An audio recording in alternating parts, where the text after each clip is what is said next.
Okay, seid ihr bereit für die nächste Rede? Ich darf als nächstes Wladimir Sliwiak auf die Bühne bitten. Wladimir kommt aus Russland, er ist ein alternativer Nobelpreisträger. Er ist Mitbegründer von Ecodefense. Ecodefense ist die älteste unabhängige Umweltorganisation aus Russland und die machen da wahnsinnig wichtige Arbeit und das machen sie, obwohl sie vom Regime dort so sehr unterdrückt werden und seit einigen Jahren sogar als ausländische Agenten eingestuft sind. Also ein Riesenapplaus für Wladimir.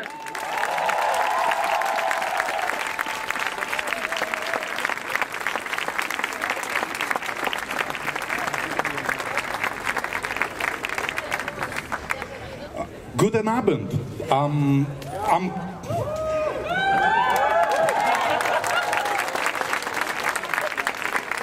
As you heard already, I'm Russian environmental activist.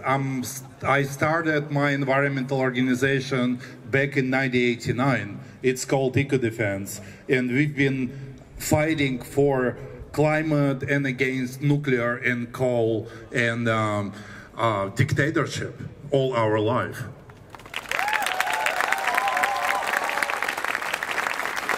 I think we can do without translation.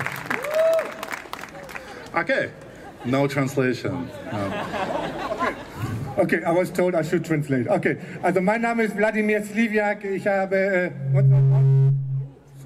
1989 die Umweltorganisation Ecodefense mitgegründet und seitdem kämpfen wir gegen die Diktatur, für das Klima, gegen Kohle und gegen Atom. And because of all of it, Russian government labeled us foreign agents and started to open criminal cases against people from our organization. And that's why we had to leave Russia and work in exile now. Und aufgrund unserer Arbeit hat die russische Regierung uns als ausländische Agenten diffamiert und zahlreiche Strafverfahren gegen uns eingeleitet, sodass wir jetzt im Ausland arbeiten müssen. So that's it for introduction. But what I want to say to you today is that probably the biggest threats that we're facing at the moment historically is the war in Ukraine and the climate crisis. Ja? Ich möchte heute wirklich sagen, die größte Krise, die uns bedroht, ist der Krieg in der Ukraine und die Klimakrise. There is something that actually makes these two things connected, and that's fossil fuel. Ja, und sind die fossilen Energien, die diese beiden Krisen miteinander verbinden.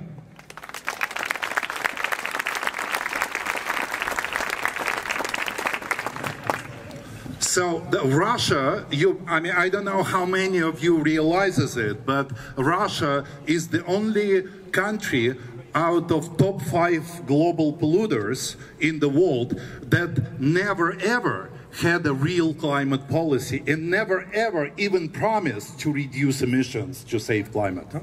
Ich weiß nicht, ob das allen bewusst ist, aber Russland ist das Land unter den 5 größten Umweltverschmutzern weltweit, was niemals auch nur eine Klimapolitik oder eine Strategie zur Reduzierung von klimaschädlichen Emissionen überhaupt entwickelt hat.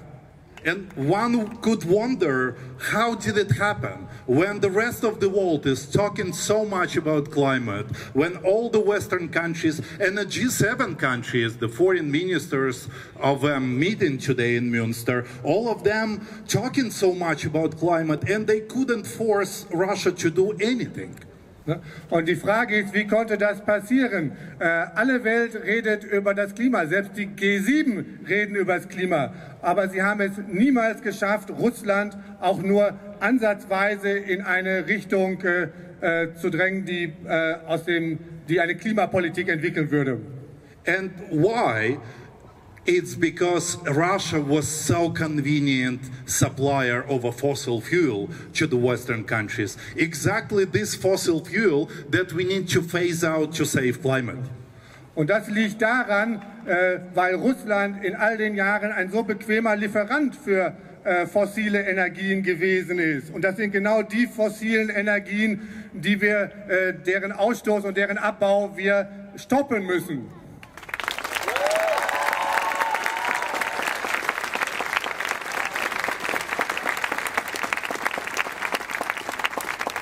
Russia, before the war in Ukraine, Russia was one of the biggest exporters, and it's still one of the biggest exporters of a fossil fuel around the world. And this is how actually the regime of Vladimir Putin in Moscow made enough money to start this war in Ukraine, because you know war cost a lot of money, and how Moscow earned this money by selling decade after decade after decade enormous amount of fossil fuel to the Western countries.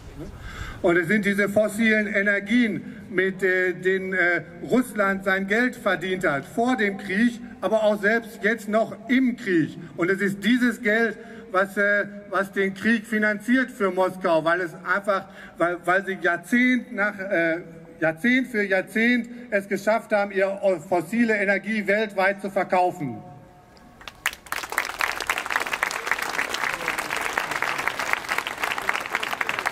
To my opinion, the main thing we have to do today to save climate for the future generations is to phase out fossil fuel as soon as possible, as quick as possible, and move for renewable energy. Ja, was wir heute tun müssen, wir müssen so schnell wie möglich raus aus den fossilen Energien und hin zu einer Welt, die mit erneuerbaren Energien betrieben wird.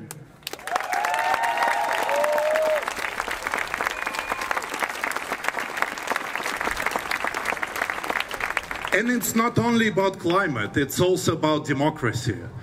When we phase out nuclear fuel around the world, a lot of dictatorships around the world will die because they survive only with the export of fossil fuel. Ja? Und es geht hier nicht nur ums Klima, es geht auch um Demokratie. Wenn wir also fossile und nukleare Energien stoppen, dann können viele Diktaturen rund um den Globus ihr Geschäft nicht mehr machen.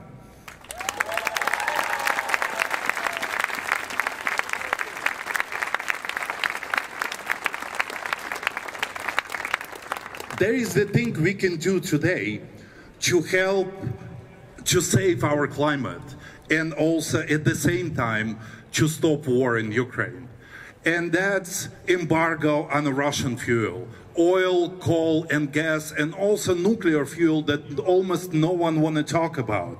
And I want to call here today on the G7 ministers that meeting today in Münster, all your government should immediately stop buying fossil and nuclear fuel from Russia. That's a matter of survival. That's a matter of our future. Also das, was wir heute tun müssen, und das ist das, wozu Wladimir die G7-AußenministerInnen wirklich aufruft, ist: Stoppen Sie die Einfuhr und den Handel mit russischem Öl, Gas, Kohle und Uran. Das ist das, was Sie tun können, und das sollten Sie tun. Solidarität. Solidarität.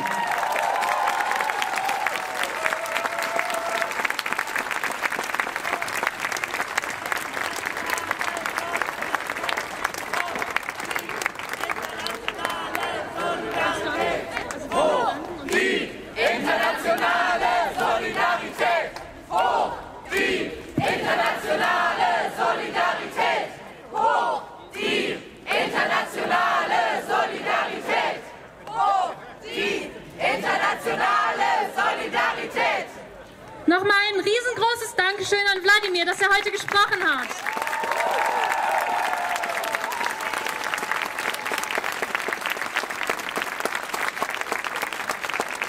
Wir müssen jetzt leider für etwas Unerfreuliches unterbrechen.